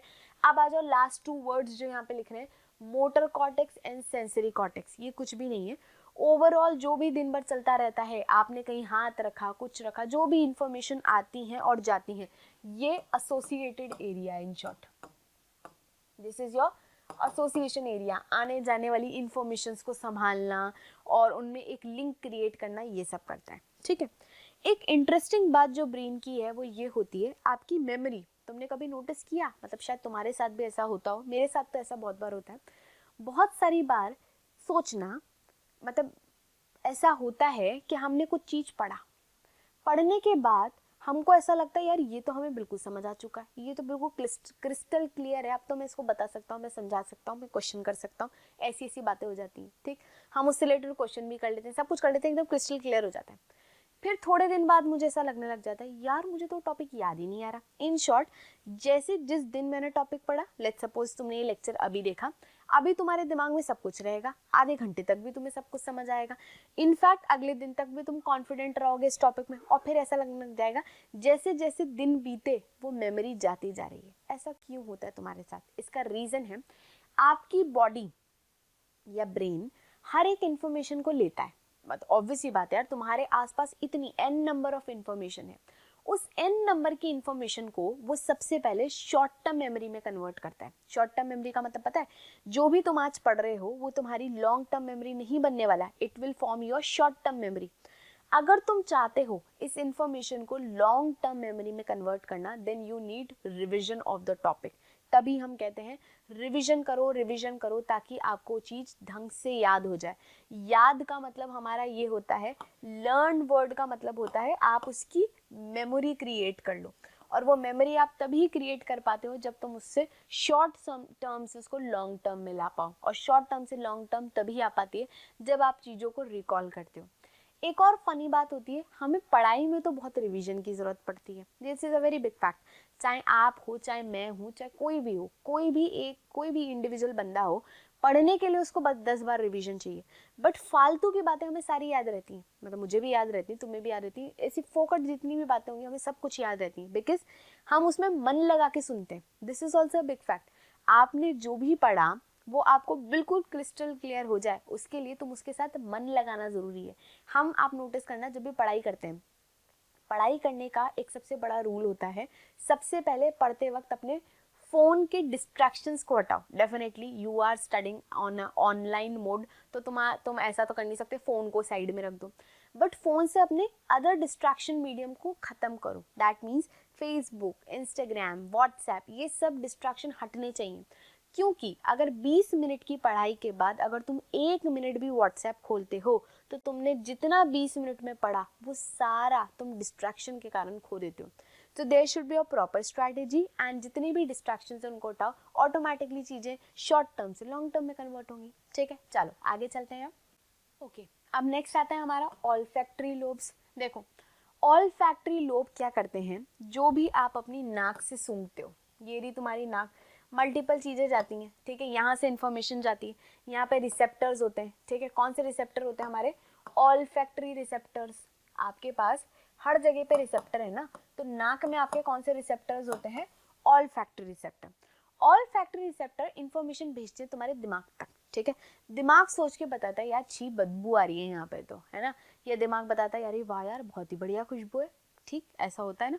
फिर ऐसा भी होता है कि हम सूंघ के बताते हैं यार ये तो मुझे गोलगप्पे की खुशबू लग रही है, ठीक। तो हर चीज़ का तुम्हारे पास ऑलरेडी मेमोरी होता है। देखो यार, ऑब्वियस सी बात है, कोई सी भी बदबू हो, है ना, तुम बदबू में भी डिफ्रेंशिएट कर पाते हो, यार ये किसकी बदबू आ रही है, तुम डिफ्रेंशिएट कर पाते हो। खुशबू आ रही है तो तुम बताते हो यार ये तो गुलाब की खुशबू है, ये इसकी खुशबू, यू कैन टेल कि ये किसकी खुशबू आ रही है। फिर सूंघ के खाने को सूंघ के तुम बता पाते हो कि यार ये खाने की चीज़ जो है ये पिज्ज़ा की खुशबू है, या गोलगप्पे की खुशबू है, या छोले भटूरे की खुशबू है। ये सारी खुशबुएं जो तुम बता पाते हो, क्यों? क्योंकि तुम्हारे पास मेमोरी है। तो ये ऑल्फैक्टरी रिसेप्टर इंफॉर्मेशन भेजती है आपके दिमाग तक, और दिमाग के ऑल्फैक्टरी लोब आपको स्मेल की इंफॉर्मेशन देते हैं, और ये बताते हैं कि तुमने खुशबू सूंघी है, खुशबू या बदबू, ये दोनों, खुशबू बदबू, ये सब इंफॉर्मेशन तुम्हें कौन सा पार्ट दे देता है? Olfactory lobe. ठीक है, आओ नेक्स्ट पे। तो अगर तुम्हें याद हो तो अभी तक तुम 2 रिसेप्टर पढ़ चुके हो। एक आपने टंग पे पढ़ा था, टंग वाला रिसेप्टर कौन सा था ये याद करो, और ये नोज वाला जो मैंने अभी बताया वो है ऑल्फैक्टरी। 5 रिसेप्टर पढ़ने होते हैं हमें, जिसमें से एक टंग वाला हम पढ़ चुके हैं, अगर तुम्हें याद आ रहा हो तो, गस्टेटरी रिसेप्टर। रिसेप्टर, ठीक है। फिर आते हैं अपने 3 और, देखो डेफिनेटली एक आंख का पढ़ोगे, ये रही आंख, एक टंग का पढ़ा आपने, एक आपने नोज का पढ़ा, एक स्किन का पढ़ोगे और एक आप पढ़ोगे आपके कान का। ये 5 रिसेप्टर तुम्हें पता होने चाहिए, जिनमें से अगर मैं बात करूं, ये वाला अपन पढ़ चुके हैं गस्टेटरी रिसेप्टर, ये हम पढ़ चुके हैं ऑल्फैक्टरी रिसेप्टर। देन कान वाले का आ जाओ, उसको हम बोलते हैं फोनो रिसेप्टर, फोन से, फोन नहीं होता मोबाइल फोन, उसी से डिराइव हुआ नाम फोनो रिसेप्टर। फिर आ जाओ स्किन, स्किन को हम बोलते हैं tango receptor, tango touch, T से टच, टी से टैंगो, टैंगो रिसेप्टर हो गया। और आईज वाला हो जाता है फोटो रिसेप्टर। तो ये 5 रिसेप्टर तुम्हें पता होने चाहिए, क्या क्या है? आंख वाला फोटो रिसेप्टर, टंग वाला गस्टेटरी रिसेप्टर, नाक वाला ऑल्फैक्टरी रिसेप्टर, स्किन वाला टैंगो रिसेप्टर और कान वाला फोनो रिसेप्टर। ये नोट कर लो, ये इंपॉर्टेंट है, ठीक है। अब आओ नेक्स्ट टॉपिक पे। ब्रेन के नेक्स्ट पार्ट पे अब हम आ रहे हैं, that is thalamus and hypothalamus, जो कि एक्चुअली में किसके पार्ट होते हैं? डाइंसेफेलॉन के। This is part of your diencephalon. Diencephalon में असली में थैलेमस एंड हाइपोथैलेमस दोनों एक साथ आते हैं। तो थैलेमस और हाइपोथैलेमस में से हाइपोथैलेमस तो तुम पढ़ ही चुके हो, क्या पढ़ा था अपन ने? हाइपोथैलेमस क्या क्या काम करता है? पहला मैंने तुमको बताया था कि ये पिट्यूटरी का बॉस है। ये किसका बॉस है? पिट्यूटरी का बॉस, का बॉस, पिट्यूटरी बॉस नहीं है, पिट्यूटरी का बॉस हाइपोथैलेमस है। नेक्स्ट बात मैंने नहीं बताई, जो मैं अब बता रही हूँ, सुनो ध्यान से। तुम्हें भूख लगती है, हर थोड़ी थोड़ी देर में भूख लगती है, खाने का मन करता रहता है, कभी चटपटा खाने का, कभी कुछ खाने का, भूख लगती है, ठीक है। सो आपको क्या फील होता है? फूड खाने की इच्छा करती है। फिर तुम्हें प्यास लगती है, थोड़ी थोड़ी देर में ऐसा लगता है यार बहुत प्यास लग रही है, पानी पी लेता हूँ। तो ये जो तुम्हारी भूख प्यास है, ठीक है, ये जो भूख प्यास है, इसको भी कौन संभालता है? हाइपोथैलेमस। सो हाइपोथैलेमस के 3 काम याद रखोगे, पिट्यूटरी को संभालने का काम है, भूख प्यास को संभालने का काम है इसका, ठीक है। समझ आ गया? चलो आगे चलते हैं। नेक्स्ट आते हैं थैलेमस पे। देखो थैलेमस एक तरीके का रिले सेंटर है, it is basically your relay centre. Relay centre का मतलब क्या होता है? ध्यान से सुनना। ये बेसिकली तुम्हें इतना पता चल गया कि भाई सेरिब्रम बहुत इंपॉर्टेंट है, सोचने समझने की सारी क्षमता सेरिब्रम में ही है। अब सेरिब्रम में यार तुम फील करो, एक टाइम पे तुम्हारे आसपास पता नहीं कितनी कितनी सारी चीजें होती हैं, हद n नंबर ऑफ चीजें होती है तुम्हारे आसपास। यानी कि अगर तुम ध्यान से सोचो ना, तुम्हें पता भी नहीं होगा तुम्हारे आसपास क्या क्या चीजें हो रही हैं। अब इन सारी चीजों में से मैं हर चौथी बात को तो रिस्पॉन्स नहीं दे दूंगी इसी टाइम पे। सपोज करूँ मेरे आसपास बहुत सारी चीजें हो रही हैं, इन सारी चीजों में से मैं इस करंट टाइम पे ही एक साथ सबको रिस्पॉन्स कैसे दे दूंगी? नहीं दे सकती, पॉसिबल ही नहीं। तो तुम्हारा सेरिब्रम किनको रिस्पॉन्स दे रहा है, कौन इंपॉर्टेंट है, इंपॉर्टेंस वाइज कैसे रिस्पॉन्स दे पाता है? इसका रीजन है thalamus. Thalamus is the relay centre. देखो क्या होता है, खूब सारी इंफॉर्मेशन आ रही है, खूब सारी इंफॉर्मेशन आ रही है, कहाँ पर? यहाँ पर थैलेमस पे। इस इंफॉर्मेशन में प्रायोरिटी बेसिस ढूंढकर वो सेरिब्रम तक भेज देता है। देखो बात सुनो, प्रायोरिटी नाम की चीज सुनी है तुमने? क्या लाइफ में प्रायोरिटी रखती है? तुम्हारी थैलेमस यही डिसाइड करती है कि इस टाइम पे आपके सेरिब्रम तक कौन सी इंफॉर्मेशन प्रायोरिटी बेसिस पे पहुंचानी चाहिए। समझना, सुनना। बहुत सारे एग्जाम्पल लेती हूँ। एक मुझे पढ़ना है, ठीक है, एक मुझे ये लेक्चर देखना है, ठीक है, एक मेरे को इसी टाइम पे, करंट टाइम पे ही देखते देखते ही कुछ मेरे आसपास इवेंट चल रहा है, ठीक है। फिर क्या पता कुछ मेरे आसपास हवा से कुछ सेंसेशन वगैरह भी चल रही होगी, मल्टीपल चीज़ें चल रही है मेरे आसपास। मेरे ब्रेन को पता है कि मेरे लिए प्रायोरिटी इस टाइम पे क्या है, तो जो तुम्हारी चीज़ प्रायोरिटी की होगी ना, वही तुम्हें रिएक्शन तुम दे पाओगे। बहुत सारी n नंबर ऑफ चीज़ें तो तुम साइड में कर दोगे, क्यों? क्योंकि तुम्हारा थैलेमस डिसाइड कर लेता है, पहले से ही सोच लेता है कि क्या इंपॉर्टेंट है और क्या इंपॉर्टेंट नहीं है। इसी हिसाब से वो आपकी इंफॉर्मेशन को सेरिब्रम तक भेजता है। क्लियर हो गई ये बात? तो बेसिकली थैलेमस क्या है? Relay centre. इन शॉर्ट एक तरीके से ऐसे हो गया, सेरिब्रम राजा जी है, ठीक है, सेरिब्रम राजा जी हैं। राजा जी तक हर चौथा इंसान मुंह उठा के थोड़ी चल जाता है। आपको गेट पे बताया जाता है, गेट पे आप वो जो दरबारी होते हैं ना, उनको बताना पड़ता है कि भाई हमें राजा से मिलना है, तो क्यों मिलना है, ये बात होती है। तो वो थैलेमस वो है दरबारी, ठीक है, थैलेमस यही हो गया दरबारी। ये हो गया एक राजा का महल, ये रहा हमारे राजा का महल, यहाँ बैठे हैं हमारे राजा। इन राजा का नाम क्या है? सेरिब्रम, ठीक है। यहाँ पे खड़े हैं वही चौकीदार बन के, कौन है ये? थैलेमस। ये रहा आपका थैलेमस। इस थैलेमस को पहले जाकर ये इन्फॉर्मेशन बोलती है, अरे मेरे को ये काम है राजा जी से, फिर इसको इंपॉर्टेंट लगता है तो ये भेजता है। एक ही टाइम पे ना जाने कितने लोग राजा जी से मिलने आएंगे भाई, ऐसे तो हो सकता है ना यार, कितने लोग राजा जी से मिलने आए, पर सारे के सारे ही लोग राजा जी से मिल पाए ऐसा तो जरूरी नहीं। तो थैलेमस प्रायोरिटी बेसिस पे भेजता है, ये इंपॉर्टेंट है। मेरा राजा जी का एग्जाम्पल बस इतना ही कहना चाहता है कि जो चीज़ इंपॉर्टेंट होगी थैलेमस उसको सेरेब्रम तक भेज देगा। क्लियर है? चलो, तो इसके साथ थैलेमस हाइपोथैलेमस कंप्लीट हुआ। चलो आगे चलते हैं। अब आओ नेक्स्ट टॉपिक पे, that is brain stem. Brain stem कुछ भी नहीं है, अगर तुम इस डायग्राम को ध्यान से देखोगे तो ये सीरीज में चल रहा है। देखो ये रहा तुम्हारा थैलेमस, इधर साइड में अपना हाइपोथैलेमस पिट्यूटरी निकल गया, उसको हटा दो। अब यहाँ से अगर तुम देखना शुरू करोगे तो ये पार्ट क्या बन गया आपका? Mid brain. ठीक है, फिर आया आपका ये वाला पार्ट जिसको हम बोल रहे हैं पॉन्स, और ये रहा आपका तीसरा पार्ट जिसको हम बोल रहे हैं मेड्यूला। क्योंकि ये एक ही लाइन में आ गए, कौन कौन लाइन में आ गया? Mid brain, pons, medulla. क्योंकि ये एक ही लाइन में आ गया इसलिए इनको देखो, ये रहा यहाँ से शुरू हो रहा है, ये सेरिब्रम है, ये बाकी सब चीजें, ये देखो यहाँ से शुरू हो रहा है, यहाँ से ये रहा पार्ट, ये तो रहा आपका थैलेमस, इसके नीचे से यहाँ से मिड ब्रेन, मिड ब्रेन के बाद आपका पॉन्स, पॉन्स के बाद आपका मेड्यूला। क्योंकि ये तीनों एक साथ सीक्वेंस में आ रहे हैं इसलिए इनको बोल देते हैं ब्रेन स्टेम। तो ये बात याद रखेंगे कि ब्रेन स्टेम में मिड ब्रेन, नेक्स्ट कौन सा पार्ट आएगा आपका? पॉन्स, और तीसरा कौन सा पार्ट आएगा आपका? मेड्यूला।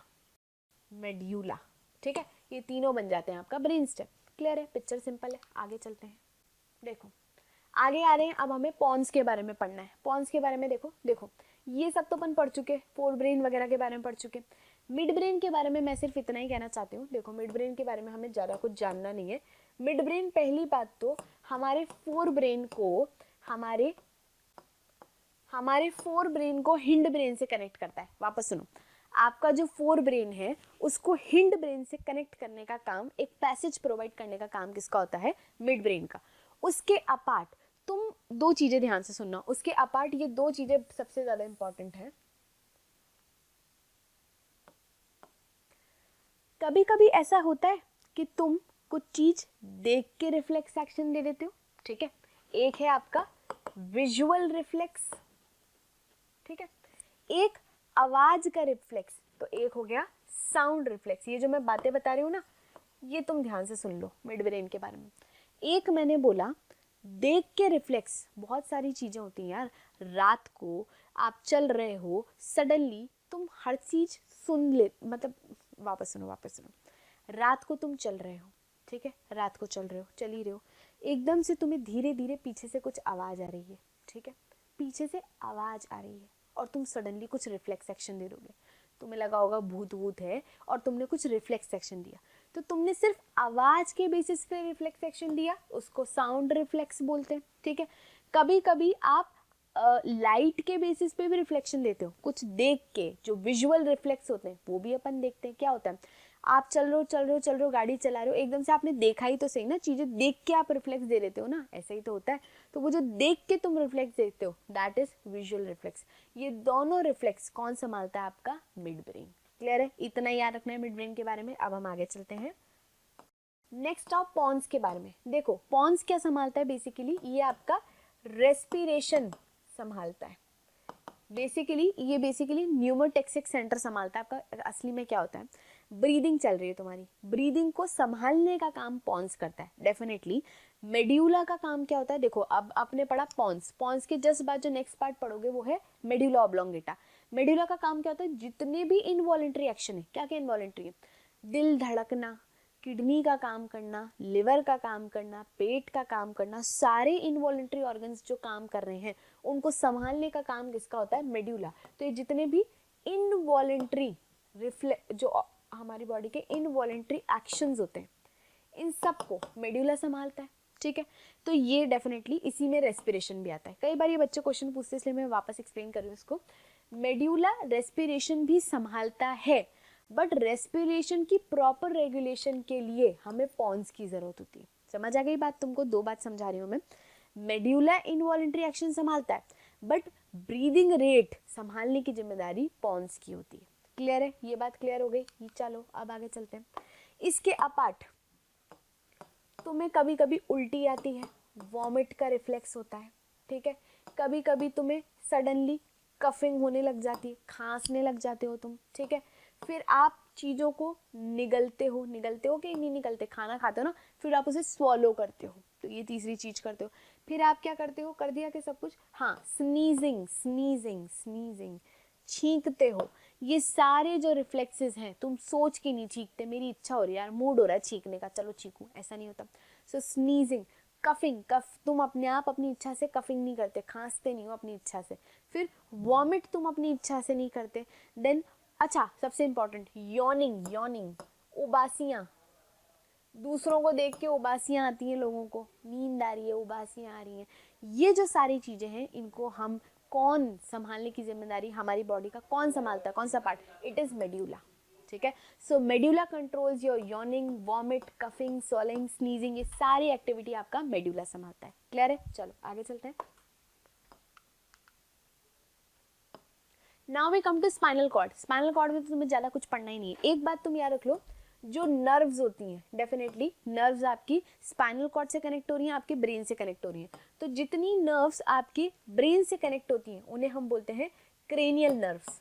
क्या बोला मैंने, जो नर्व तुम्हारे ब्रेन से कनेक्ट होती हैं, उन्हें हम बोलते हैं क्रेनियल नर्व्स। और जो नर्व्स आपकी स्पाइनल कॉर्ड से कनेक्ट होती हैं, उन्हें हम बोलते हैं स्पाइनल नर्व्स, ठीक है। दो टाइप की नर्व पढ़ी तुमने, क्या क्या बोला मैंने, जो नर्व तुम्हारे ब्रेन से जाके जुड़ जाए वो आपकी बॉडी की कौन सी हो गई, क्रेनियल नर्व, और जो बॉडी के स्पाइनल कॉर्ड से जाके जुड़ जाए वो हो गई स्पाइनल नर्व। तो कितनी कितनी होती है ये याद रखना है, 12 पेयर्स तो होती हैं हमारे पास क्रेनियल नर्व, और 31 पेयर्स होती हैं हमारे पास स्पाइनल नर्व्स। बस इतनी याद करनी है, थैंकफुली हमें नाम याद नहीं करने, ठीक है। सो हमारे ब्रेन से जो जितनी नर्व्स कनेक्ट हो रही हैं वो 12 पेयर्स हैं, और जो हमारी स्पाइनल कॉर्ड से जाके कनेक्ट हो रही हैं वो कितनी है, 31 पेयर्स हैं, ठीक है। इतना याद हो जाएगा, आगे चलो।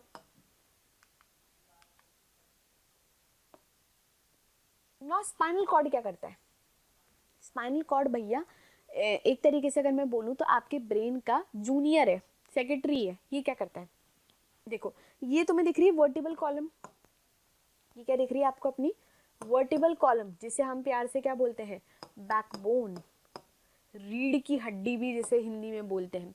इसके जस्ट सेंट्रल में कौन सा कलर दिखेगा, इसमें ब्लैक दिख जाएगा। इसके जस्ट सेंटर में जो कैविटी होती है उसमें रन करती है तुम्हारी स्पाइनल कॉर्ड। ये देखो यहाँ जो बीच में कैविटी है ना, इस कैविटी में क्या मिलेगा आपको, आपका स्पाइनल कॉर्ड। और डेफिनेटली यार स्पाइनल कॉर्ड है तो बाहर की तरफ आपको यहाँ पर भी सेरिब्रोस्पाइनल फ्लूइड मिलेगा। क्लियर है इतनी बात, अब आगे देखो। स्पाइनल कॉर्ड क्या करता है, एक तरीके से सेक्रेटरी है, तो सेक्रेटरी वाला काम ही है। आपके ब्रेन तक कई सारी इंफॉर्मेशंस जानी है, तो नीचे से इंफॉर्मेशन आ रही है, पहले वो कहाँ तक पहुँच गई, स्पाइनल कॉर्ड से, फिर स्पाइनल कॉर्ड से ब्रेन तक जाएंगी। तो इन शॉर्ट सेक्रेटरी वाले पूरी जिम्मेदारियां निभाता है आपका स्पाइनल कॉर्ड। इनमें से इंफॉर्मेशन डेफिनेटली फिर थैलेमस प्रायोरिटी बेसिस पे आपके सेरेब्रम को भेजता रहता है। तो इंफॉर्मेशन मल्टीपल नीचे से ऊपर जाती है, फिर इंफॉर्मेशन मल्टीपल ऊपर से नीचे आती है। अब आगे देखो, अब मैं आ रही हूँ स्पाइनल कॉर्ड के सबसे ज्यादा जरूरी काम पे, जिसको हम बोलते हैं रिफ्लेक्स एक्शन, ठीक है। रिफ्लेक्स एक्शन, रिफ्लेक्स आर्क समझने से पहले कुछ छोटी सी बात सुन लो। हमारे पास नर्व्स है, ठीक है, कुछ तीन टाइप की नर्व्स है हमारे पास। एक होती है हमारे पास मोटर नर्व, एक होती है हमारे पास इंटर न्यूरॉन या जिसको रिले न्यूरॉन भी बोलते हैं, ठीक है, और एक होती है हमारे पास सेंसरी न्यूरॉन। न्यूरॉन नर्व दोनों बोल सकते हो, कोई टेंशन की बात नहीं है। एक है आपके पास मोटर न्यूरॉन, एक होती है हमारे पास इंटर न्यूरॉन या रिले न्यूरॉन, और तीसरी होती है हमारे पास स्पाइनल न्यूरॉन। ध्यान से देखो, motor neuron, inter neuron, sensory neuron करती क्या है, ये देखो आपके ऑर्गन है भाई, ये मेरा और कोई से भी पार्ट के ऑर्गन्स हैं, ठीक है। उन ऑर्गन्स से, या यूं कह लो आप अपने सेंस ऑर्गन से जो बॉडी को सेंस कराते हैं, वहां से इंफॉर्मेशन यहाँ सीएनएस तक ले जाने का काम किसका होता है, आपकी सेंसरी न्यूरॉन का। It is the function of your sensory neuron. वापस सुनो, मुझे किसी ने चूंटी भरी, मुझे किसी ने चांटा मारा, ये सब मुझे पता चल रहा है ना भाई। क्यों पता चल रहा है, क्योंकि वो मेरे सेंस ऑर्गन यानी कि स्किन से टच हो रहे हैं, और स्किन से ये इन्फॉर्मेशन कहाँ तक गई, यहाँ तक, सीएनएस तक गई। सीएनएस तक इन्फॉर्मेशन यहाँ से यहाँ तक पहुँचाने का काम किसका होता है, सेंसरी न्यूरॉन। क्लियर है, आगे देखो। अब देखो सीएनएस कुछ डिसाइड करेगा, भाई जो भी इंफॉर्मेशन तुमने सीएनएस तक भेजी है सीएनएस डिसाइड करेगा, तो सीएनएस को भी तो आगे इंफॉर्मेशन भेजनी होगी। तो सीएनएस को जब इंफॉर्मेशन भेजनी होती है तो वो किसके थ्रू भेजता है, मोटर न्यूरॉन के थ्रू।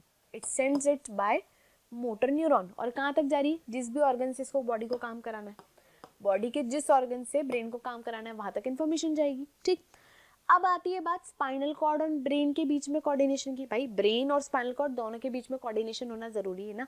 उन दोनों के बीच में कोऑर्डिनेशन के लिए होती है ये रिले न्यूरॉन।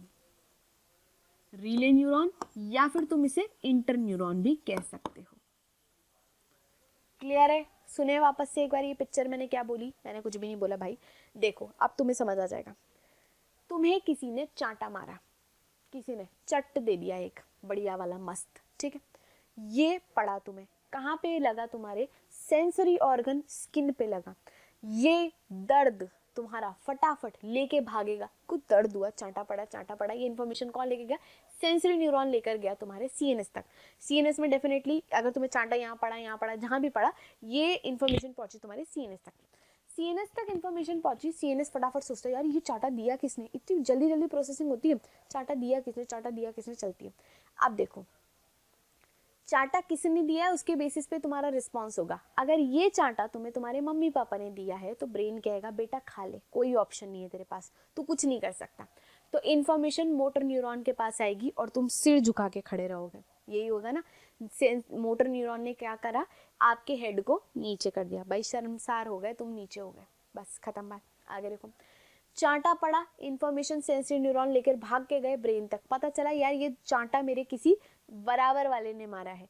तो ब्रेन कहता है बेटा पीट दे इसको, तो तू अभी पीट। तो ब्रेन से इन्फॉर्मेशन पीट के भाई पीटना है, ये इन्फॉर्मेशन मोटर न्यूरॉन लेके जाती है हाथ तक और तुम दोबारा एक चांटा दे देते हो।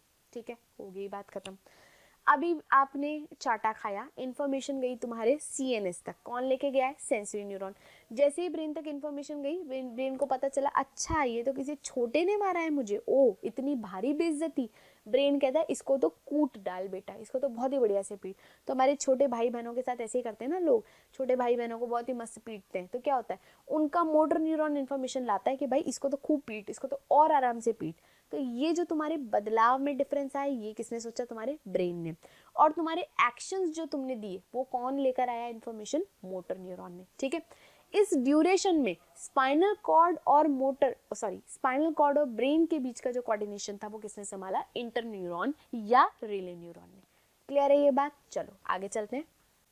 Now we are talking about reflex action and reflex arc. अब देखो ये बात मैंने तुमको बता दी कि भाई सारी जिम्मेदारी ब्रेन के पास है, बट कभी कभी कुछ सिचुएशंस में ब्रेन डिसीजन ले वो बहुत ज़्यादा लेट हो जाएगा। वापस सुनो, देखो ऐसा ही होता है यार। अभी मैंने तुमको राजा जी वाला एग्जाम्पल दिया था, राजा जी तक इन्फॉर्मेशन पहुंचने में बड़ी टाइम लग रही है। भाई थैलेमस पहले डिटेक्ट करेगा ये जरूरी है कि नहीं है, नौटंकियाँ होंगी, 10 नौटंकियाँ होंगी, और जब तक तुम राजा जी तक इन्फॉर्मेशन भेजोगे ना तब तक तो बहुत दुर्घटना हो चुकी होगी।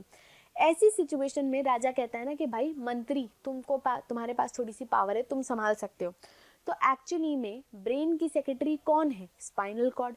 तो ब्रेन कह के रखता है कि वैसे देखो हेड तो मैं हूँ, संभालूंगा तो मैं ही, बट कभी कोई सडन दुर्घटना हो जाए, भाई कोई बहुत ही ऐसी दिक्कत आ जाए कि तुम मेरे पास इंफॉर्मेशन पहुंचाओ तब तक देरी हो जाए, तो तुम डिसीजन ले लेना, कोई दिक्कत नहीं है। तो यही कंक्लूजन होता है ब्रेन और स्पाइनल कॉर्ड में।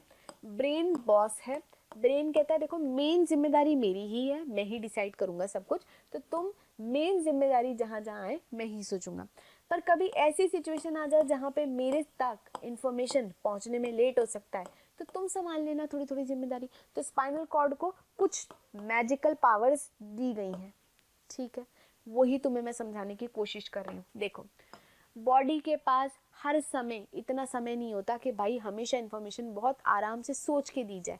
तो कभी कभी क्या होता है, कुछ जल्दबाजी की सिचुएशंस आ जाती हैं, जिसका सबसे कॉमन एग्जांपल तुम एक ही पढ़ते हो। देखो कोई गर्म चीज के हाथ लगाने वाले हो तो सबसे कॉमन एग्जांपल ये होता है ना, गर्म तवे के हाथ लगाने वाले हो, यही होता है। सो आप हॉट पैन के हाथ लगाने वाले हो, सुनना ध्यान से, हॉट पैन को जब तुम हाथ लगाने वाले हो तो तुम किस से हाथ लगा रहे हो, तुम अपने हाथ से हाथ लगा रहे हो। हाथ का कौन सा पार्ट उस हॉट पैन के टच में आएगा, तुम्हारी स्किन। तो ये ध्यान से देखो, ये रहा तुम्हारा रिसेप्टर। देखो रिसेप्टर कौन है, आपकी स्किन, जिसने फील किया। वापस सुनो, आप हाथ लगा रहे हो, ये इंफॉर्मेशन किसको मिली, तुम्हारी स्किन को। स्किन कौन है, आपका रिसेप्टर। स्किन को इंफॉर्मेशन मिली किसकी, क्या दिक्कत आई स्किन को, गर्माहट फील हुई स्किन को, ठीक है। मतलब गर्माहट क्या मतलब, एक इम्पल्स मिली। इस इम्पल्स को लेके कौन भागेगा, सेंसरी न्यूरॉन भागेगा। देखो सेंसरी न्यूरॉन भागा भागा भागा भागा कहाँ तक गया, आपके स्पाइनल कॉर्ड तक गया। स्पाइनल कॉर्ड सोचता है यार अगर मैंने ये ब्रेन तक पहुंचाया तो बहुत देर हो जाएगी, मैं ये डिसीजन ले लेता हूँ। तो स्पाइनल कॉर्ड देखो ध्यान से देखो, ये इन्फॉर्मेशन आई, ये बीच में एक न्यूरॉन दिख रही है तुम्हें, ये रही इंटर न्यूरॉन बीच में कनेक्ट करने वाली। तो यहाँ वो खुद ही डिसाइड कर लेता है कि मैं डिसीजन लेता हूँ, lift up your hand, lift your hand. तो ये इन्फॉर्मेशन जो आई उसके हिसाब से स्पाइनल कॉर्ड ने डिसीजन ले लिया कि भाई हाथ उठा ले, जल जाएगा वरना तू। तो ये देखो यहाँ से आई, कौन लेकर आ रही है, सेंसरी न्यूरॉन, ये बीच में रही, बीच में जोड़ने वाली इंटर न्यूरॉन, और ये इन्फॉर्मेशन सोच ली कि हाथ उठा ले। ये इन्फॉर्मेशन कौन लेके जाएगा, आपका मोटर न्यूरॉन। और मोटर न्यूरॉन भागा भागा जाएगा, इन्फॉर्मेशन कहाँ तक पहुँचा देगा, तुम्हारी मसल्स तक। क्यों, क्योंकि अल्टीमेटली हाथ को उठाने का काम तुम्हारी स्किन नहीं, मसल्स करेंगी। सो योर मसल्स, क्योंकि दे आर एक्टिंग, इसलिए उनको बोल देते हैं इफेक्टर। तो जो पार्ट जहाँ से ये खेल शुरू हुआ वो रिसेप्टर है, जो पार्ट इस खेल को अंत करेगा वो है रिसेप्टर। सो ये देख लो ध्यान से, रिसेप्टर एंड इफेक्टर, इसमें कोई कंफ्यूज नहीं है होगा, ठीक है। और ऐसा एक्शन जो जल्दी में लिया जाता है, इनवॉलेंट्री होता है, तुम्हें समझ में ही नहीं आता और सडन लिया जाता है ताकि तुम्हारी बॉडी को सेव कर लिया जाए उस सिचुएशन में, those actions are called as reflex action. Clear है इतनी बात। ऐसे रिफ्लेक्स एक्शन अगर लॉजिकली देखें तो दो तरीके होते हैं, एक होता है क्रेनियल रिफ्लेक्स एक्शन और एक होता है हमारा स्पाइनल रिफ्लेक्स एक्शन। ध्यान से सुनना, आपके पाँव और स्पाइनल कॉर्ड में कम दूरी है कंपैरेटिवली आपके पाँव और आपके सिर में। तो डेफिनेटली जो आपके स्पाइनल कॉर्ड्स के आसपास होंगे उनका रिफ्लेक्स एक्शन स्पाइनल कॉर्ड ही संभालेगा। तो all those will be your spinal reflex action. Body के majority reflex action spinal reflex action ही होते हैं। हाथ के पास स्पाइनल कॉर्ड है, पाँव के पास स्पाइनल कॉर्ड है, तो ज़्यादा पास हो ही रहता है। सो मेजॉरिटी रिफ्लेक्स एक्शन है स्पाइनल रिफ्लेक्स एक्शन। अभी तुम्हारा कोई आँख का रिफ्लेक्स एक्शन है, समझ सोचो, आँख को कोई दिक्कत हो रही है, सडन इन्फॉर्मेशन देनी है, तो भाई आँख के पास स्पाइनल कॉर्ड है कि ब्रेन है, ब्रेन है ना, तो ब्रेन लेगा वहाँ पे decision. So those are called as cranial reflex action. तो बॉडी में दो रिफ्लेक्स एक्शन है, spinal reflex action, cranial reflex action. Spinal reflex action कौन संभालता है, जो जिस बॉडी पार्ट का डिस्टेंस स्पाइनल कॉर्ड से पास हो वो स्पाइनल रिफ्लेक्स एक्शन हो गया। और जो तुम्हारे ब्रेन के आसपास के ऑर्गन्स का दिक्कत हो रहा है वो क्रेनियल रिफ्लेक्स एक्शन में आ जाएगा। क्लियर है। तो ये जो मैंने एग्जाम्पल सेट किया, अभी जो एग्जाम्पल बताया, क्योंकि ये अपने हाथ या पाँव से रिलेटेड है तो definitely it will be your spinal reflex action. This example is of spinal reflex action. तो एक क्रेनियल का भी देख लेते हैं। क्रेनियल रिफ्लेक्स एक्शन का एग्जाम्पल है, स्टिमुलस आया, स्टिमुलस का मतलब समझो ना, कुछ इन्फॉर्मेशन आई जिसके कारण हमें बॉडी में कुछ चेंजेस देते हैं। स्टिमुलस वर्ड का मतलब ही होता है कि आपके एनवायरनमेंट में कुछ ऐसे परिवर्तन जिनको लेके तुम रिस्पॉन्स दो, those will be acting as stimulus for you. अब देखो ब्राइट लाइट, एकदम से बहुत ही छाया हुआ उजाला। देखो मैं एक बात बताऊं तुम्हें, जब भी बहुत ज़्यादा ब्राइट लाइट आती है ना, आँखों को बहुत ज़्यादा डैमेज सा फील होता है। इसलिए आप अपनी इमीडिएटली, जैसे अपन ऐसा नहीं होता अंधेरी वाली जगह से आप धूप में जाते हो एकदम से, तो आपको एकदम अंधेरा अंधेरा सा दिखता है, ठीक। फिर आप बहुत ही उजाले वाली जगह से भी अगर अंदर रूम में आ जाते हो तो भी आपको अंधेरा अंधेरा दिखता है। तो आपकी एक्चुअली में आई सेट कर रही होती है उस लाइट को लेके। सो अगर एकदम से आपकी ब्राइट लाइट, कोई सी भी जगह से ब्राइट लाइट आपकी आंखों में एंटर करती है, तो रिसेप्टर कौन है, आपकी आंख, क्योंकि आंखों ने फील किया। इन्फॉर्मेशन कौन लेके जाएगा, सेंसरी न्यूरॉन। कहाँ तक लेके जाएगा, आपके ब्रेन तक। क्यों, क्योंकि आंखों और ब्रेन का डिस्टेंस पास है। So it will be a cranial reflex action, ठीक है। अब ब्रेन ने सोचा कि सबसे बेस्ट ऑप्शन ये रहेगा, ज़्यादा लाइट आ रही है, प्यूपल का साइज छोटा कर दो, यही इन्फॉर्मेशन ब्रेन भेज रहा है। सो ब्रेन ने इन्फॉर्मेशन भेजी वाया मोटर नर्व्स, और मोटर नर्व भाग के गई, प्यूपल को छोटा करो, प्यूपल को छोटा करो, ये इन्फॉर्मेशन लेके गई और गया आपके कहाँ तक, इफेक्टर तक। इफेक्टर कौन है, आपकी आईज, जो आईज का आइरिस पार्ट होता है ना, उसकी मसल्स इफेक्टर हैं, और वो उसको छोटा कर देंगी एंड अल्टीमेटली तुम्हारे प्यूपल का साइज श्रिंक हो जाएगा। इसी चीज को मैं वापस रीड करके बता रही हूँ। देखो, स्टिमुलस है ब्राइट लाइट, बहुत ज़्यादा उजाला आ गया, आंखों को दिक्कत हुई, आंखों ने क्योंकि इसको फील किया, वो रिसेप्टर है, इन्फॉर्मेशन भेजी ब्रेन तक, अरे भाई बहुत ज़्यादा उजाला है यार, कुछ तो करो ब्रेन भाई। ब्रेन कहता है कोई दिक्कत नहीं है, डोंट वरी, मैं अभी तुम्हारी प्यूपल का साइज छोटा कर दूंगा, तुम्हारी इतनी ज़्यादा लाइट एंटर ही नहीं करेगी, कोई दिक्कत ही नहीं होगी। मोटर न्यूरॉन से इन्फॉर्मेशन गई इफेक्टर तक। इफेक्टर कौन है, यहाँ पे ध्यान से सुनना। सर्कुलर मसल्स, जो आपकी आंखें हैं, आंखों में आइरिस पार्ट की सर्कुलर मसल्स हैं, उन तक ये इन्फॉर्मेशन भेजी जाती है कि बेटा कृपया करके प्यूपल का साइज छोटा करें। तो ये लो, आपके प्यूपल का साइज श्रिंक हो जाता है, एज अ रिजल्ट तुमको कम लाइट एंटर करेगी आंखों में। इसी का सेम चीज मैंने तुम्हें ऊपर दिखा रखी, देखो ध्यान से, ये देखो प्यूपल डायलेशन ऐसा कब होता है, ध्यान से सुनो।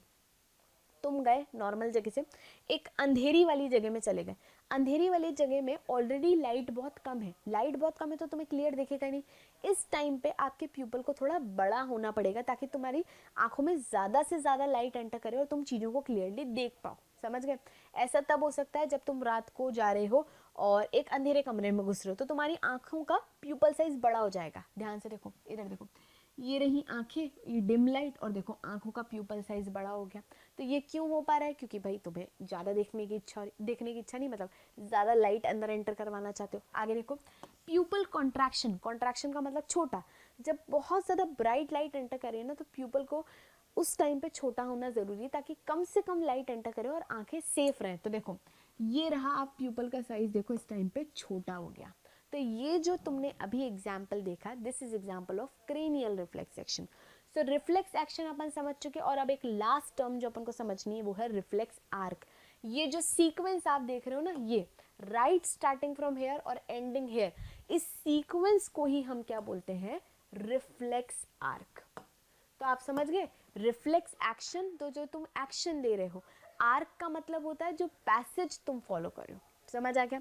सो अभी हमने आज के लेक्चर में ब्रेन के बारे में पढ़ा, स्पाइनल कॉर्ड के बारे में पढ़ा, जितना भी जो भी इंपॉर्टेंट पार्ट था हमने पढ़ा। विद दिस हमारा ये टॉपिक एंड होता है। आई होप आपको brain as well as spinal cord के बारे में सब कुछ समझ आया होगा। Thank you for watching this video, and इसी तरीके से आप अपना प्यार बनाए रखें। Thank you.